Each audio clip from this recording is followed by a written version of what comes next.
Voici le célèbre buste en calcaire peint de la reine Néfertiti, l'épouse du pharaon hérétique Akhenaton.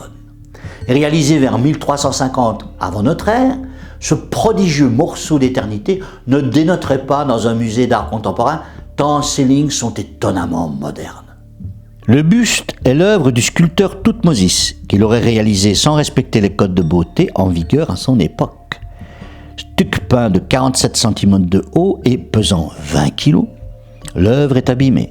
Le quartz de l'œil gauche a disparu, le cobra sacré porté au front et le lobe des oreilles sont cassés.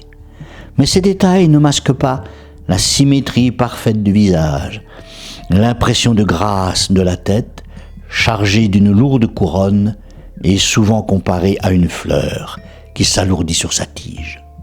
Découvert en 1912 par Ludwig Borchardt à Amarna, la capitale de l'Égypte au temps du pharaon Akhenaton, ce buste fut envoyé en Allemagne où il se trouve toujours, attirant plus d'1 million de visiteurs chaque année au Neues Museum de Berlin.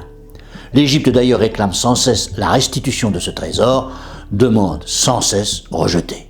Le buste fait aujourd'hui l'objet d'une étrange polémique. D'abord parce qu'il ne correspond guère aux œuvres contemporaines également trouvées à Amarna. Ensuite parce que trop beau, il semble surtout trop moderne pour aligner les 3370 ans qu'on lui confère. En 2009, l'historien Henri Sterlin a d'ailleurs contesté son authenticité, prétendant que le découvreur avait fait fabriquer un faux pour plaire à un visiteur de marque qui était précisément là le jour de la découverte. Coïncidence. Il n'existe aucun autre buste de femme dans l'histoire de l'art égyptien. Ce hapax, ou événement qui n'est arrivé qu'une fois, trouble les historiens. Et d'ailleurs, Sterlin soutient qu'un sculpteur aurait réalisé le buste sur le chantier même de sa découverte, prenant pour modèle la femme de l'archéologue Borchardt, auquel le buste ressemble étrangement.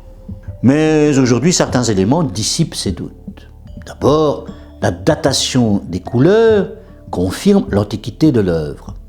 De plus, l'unité de mesure du buste, le doigt égyptien qui fait 1,89 cm, mais aussi le mélange de gypse utilisé pour sa réalisation, était inconnu au moment de sa découverte en 1912. Alors, comment aurait-on fait ? N'oublie pas de t'abonner.